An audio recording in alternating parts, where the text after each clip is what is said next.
J'avais vraiment besoin de créer ma propre entreprise et de faire vraiment un métier qui me plaît. Quand on a une idée, un projet, il faut y aller, il faut oser, il ne faut pas hésiter à se battre pour ses idées et se donner les moyens d'y arriver. Je me suis intéressée à la cosmétique naturelle. Je me suis rendu compte en fait qu'on utilisait beaucoup de produits importés, que ces produits étaient pas forcément très bons et nocifs pour l'environnement. Et donc je me suis dit pourquoi pas ouvrir une entreprise dans ce domaine-là, parce que j'ai bien senti que c'était vraiment un métier qui était fait pour moi. Et ça, on se forme dans quel genre d'école pour ça? C'est des formations certifiantes qui sont dans des entreprises qui sont déjà en place dans le secteur cosmétique et qui valorisent aussi les plantes médicinales. Et aussi, je me suis fait connaître avec les salons artisanaux, les foires agricoles, où j'ai pu gagner quelques prix aussi qui m'ont permis de mettre en avant mon travail. Et au bout de 5 ans, je me suis dit, bon, là, c'est peut-être le moment d'ouvrir son magasin, sa boutique, on va dire de m'enraciner un petit peu et que ce soit les clientes qui viennent à moi. Mais c'est sûr que quand j'entends ton histoire et puis quand j'imagine un peu tout ce qui a été fait, les marchés, avec tous les produits que tu fabriques toi-même dedans, c'est impressionnant comme parcours.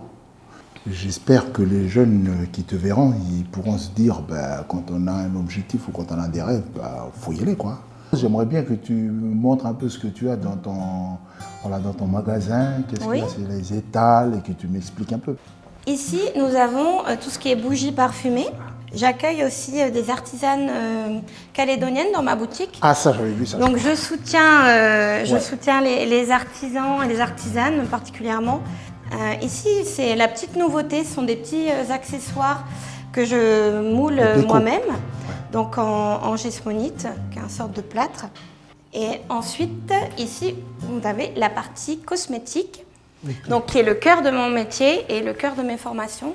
Et ça, c'est fait avec que des produits d'ici, ça, la plupart? Alors, moi, j'achète toute ma matière première localement. Donc, je fais tout moi-même, de la confection, la formulation, les tests. En tout cas, donc voilà, on a fini le petit tour. Maintenant, varié. On peut peut-être passer à la confection d'une bougie parfumée. On va essayer. Donc, j'ai déjà coulé des moules qui vont nous servir de support. On va d'abord peser notre cire. Donc c'est de la cire de soja. Et c'est ça qui devient blanc après, quoi. Ouais. Voilà, on va ajouter le parfum. Et ça, c'est du monoï, celui-là. Alors voilà, ça c'est le parfum Clémentine Monoï. Alors là, nous avons notre quantité de cire liquide. On va maintenant ajouter le parfum. Donc pour cette quantité, il nous faut 14 grammes de parfum. Donc je vais vous laisser mettre le parfum. Oh là, j'ai pris beaucoup là, non? Je pense que c'est pas mal. Tout doucement. Voilà, comme ça, c'est parfait. Comme quand on fait des œufs. On va mettre de côté en attendant que la température elle descende un petit peu. Et après, l'important, c'est de bien centrer la mèche. Il faut juste que je tape pile poil dedans. C'est ça, le plus au milieu possible. On est bon? Ah, chef, c'est bon là? Allez, mais on peut faire pareil avec tous. Excellent. Et là, c'est parfait. On peut passer à la bougie suivante. C'est bon. Et voilà. Donc là, après, maintenant, il faut bien repositionner les mèches. Et ça prend combien de temps à peu près pour sécher? Pour sécher, une bonne heure. Il faut qu'on fasse juste un tout petit peu chauffer un peu. Chauffer le haut de la cire. Pour que ça colle. J'ai déjà percé en fait les roses. Et on va les mettre par la mèche jusqu'en bas et les coller.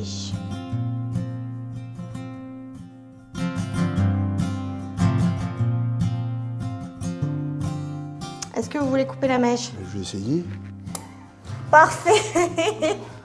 Donc du coup, Evelyne, tu as monté ta structure, mais en tant que femme, est-ce que tu as rencontré des difficultés? Peut-être, c'est vrai que ma jeunesse a fait que parfois j'ai peut-être pu, en tant que femme aussi, manquer parfois de légitimité ou de crédibilité technique.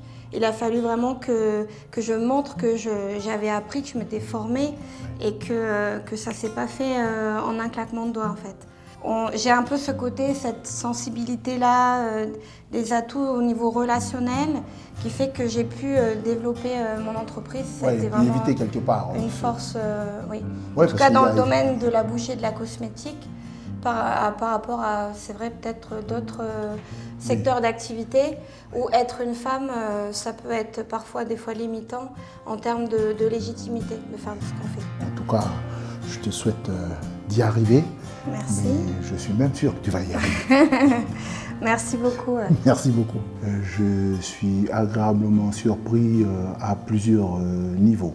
La Nouvelle-Calédonie est dans une situation que tout le monde connaît. Quand je rencontre une jeune personne qui s'est investie, qui y croit et qui veut aller de l'avant, qui plus est, c'est une femme, alors ça décuple encore plus ce sentiment-là de dire qu'il faut rester debout, il faut se battre, il faut avancer.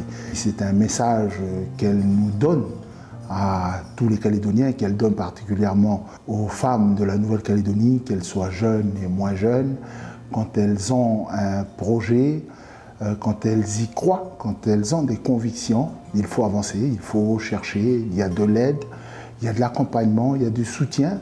Et on va dire le petit oiseau, le petit colibri qui est son insigne, demain ça deviendra un aigle royal.